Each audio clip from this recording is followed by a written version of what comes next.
안녕하세요. 충실장입니다. 오늘 주제 연애바보 진단 모두 자존감 때문입니다. 라는 주제로 이야기해볼까 합니다. 사람과 사람의 관계는 진심으로 유지가 된다고 생각하는 분들이 참 많으신데요. 그것은 상대방의 감정을 무시한 내 감정대로 모두 표현하려는 이기적임에서 시작하는 것 같아요. 이 감정은 행복뿐만이 아니라 슬픔과 불안도 포함되죠. 진심 이꼴 이기적임, 요령 이꼴 배려. 여러분이 아시는 것과 좀 다르죠? 저는 인간관계의 공식을 이렇게 생각해 보고 있습니다. 때로는 요령 있고 자신을 표현하는 사람을 연애에 있어서 나쁜 여자, 나쁜 남자라고들 생각하시는 분들이 많은데 저의 생각은 좀 다릅니다. 사랑과 연애는 일방통행이 아니라 소통이라고 생각합니다. 본인의 진심만을 전하고자 배려 없는 감정의 구토는 연애 초반에야 호르몬으로 인한 열정으로 서로 죽고 못 살겠지만 시간이 흐르면 그런 감정은 어느 한쪽이 감정이 식으면 그냥 사랑도 끝났다고 생각하게 되는 거죠. 모든 인간관계는 배려 그리고 요령을 통해서 완성된다고 생각합니다. 사람이 모두 같은 성격일 수도 없고 처해진 환경이 다를 테니 말이죠. 연애가 잘 안 되시는 분들 그리고 늘 나쁜 사람과의 연애로 마무리가 좋지 못했다고 말하는 분들을 많이 봐왔어요. 그런 분들의 특징은 첫째, 줏대가 없다. 애인이 하자는 거라면 모두 오케이. 본인의 의견이 없어요. 특히나 데이트할 때 음식이나 데이트 코스 관련하여 서로 의견을 공유할 수 있는데 답답한 사람들이 특히 당신 먹고 싶은 거, 당신 하고 싶은 거 이런 말이 상대방에 대한 배려라고 생각했겠지만 늘 같은 배려는 우유부단하다는 단점을 만들게 되죠. 둘째, 늘 불안함에 떠는 유형입니다. 애인이 날 떠나지 않을까, 내 배우자가 바람 피우지 않을까 전전긍긍 불안한 사람들이 참 많아요. 나를 왜 사랑해? 나를 왜 좋아해? 와 같은 감정을 상대방에게 끊임없이 질문하면서 안정을 찾으려고 하는 행동을 보입니다. 이런 의존적인 감정을 가진 사람들은 상대방이 본인의 뜻대로 움직여주지 않거나 감정이 식었다고 판단하면 애착이 집착이 되고 처음에는 매달리거나 질척거리다가 나중에는 날선 행동으로 상대방을 비난하거나 상처를 입히는 등 결국 본인이 지쳐 이별을 고하기도 합니다. 셋째, 자존심이 없습니다. 애인이나 배우자가 당신의 답답한 행동이나 실수에 화를 내거나 문제 해결을 위해서 의견을 이야기를 하면 본인의 생각을 이야기하는 것이 아니라 무조건 잘못했다고 말하거나 사과부터 하는 유형이 있습니다. 넷째, 이별을 쉽게 받아들이지 못합니다. 나라 잃은 사람처럼 식음을 전폐하고 잠도 못 자고 술로 시간을 보내는 등 스스로를 괴롭힙니다. 본인이 사랑했던 만큼 마음도 아프다는 이 코스프레를 하지만 본인이 무엇을 잘못했고 상대방과 맞지 않는 행동으로 이별한 것에 대해서 원인이 중요하지 않습니다. 그냥 상처받았다는 것에만 집중을 하는 거죠. 그냥 헤어진 상황에 도취가 돼서 시름에 잠겨 있다가 또 다른 이성이 나타나면 홀라당 쉽게 넘어가기도 합니다.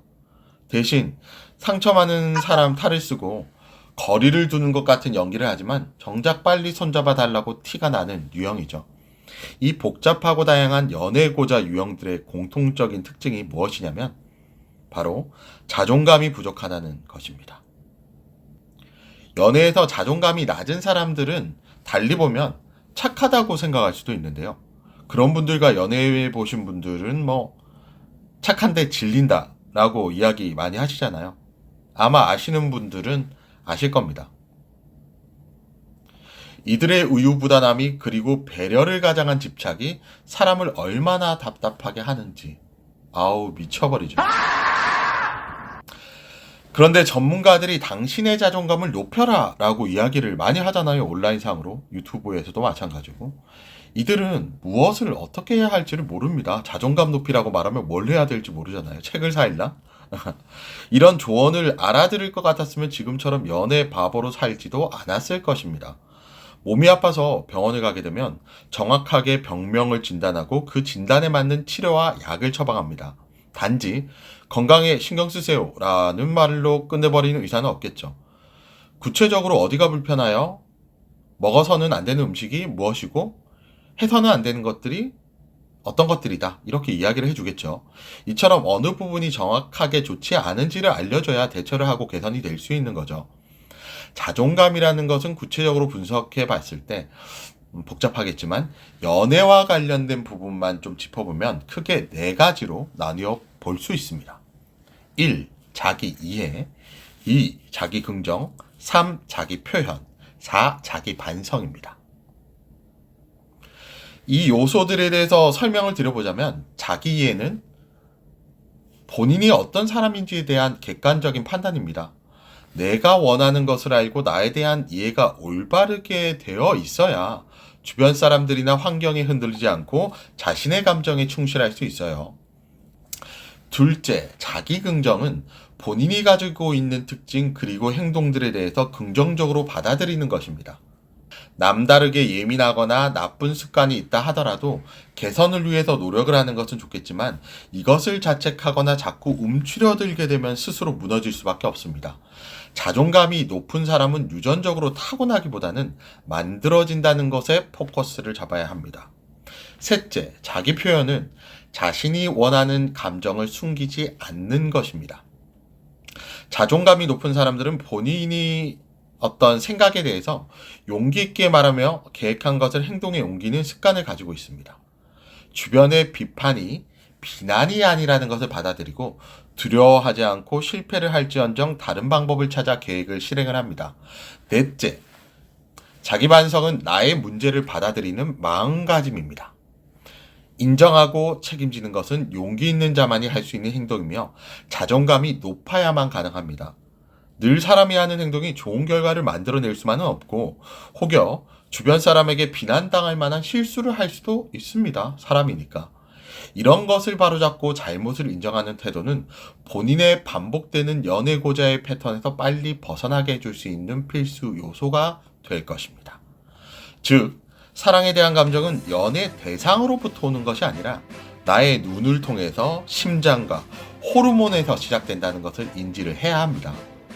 본인의 부족함은 채우고 넘치는 것은 조절하는 것이 인간관계 그리고 연애 그리고 부부 사이에서 꼭 필요한 것이 아닐까 충 실장은 생각해 보고요. 여러분을 불타는 사랑 그리고 화목한 가정을 위해서 노력해 보셨으면 좋겠습니다. 당신이 변해야 주변도 변하니까 말이죠. 다음 시간에 또 뵙겠습니다. 바이바이.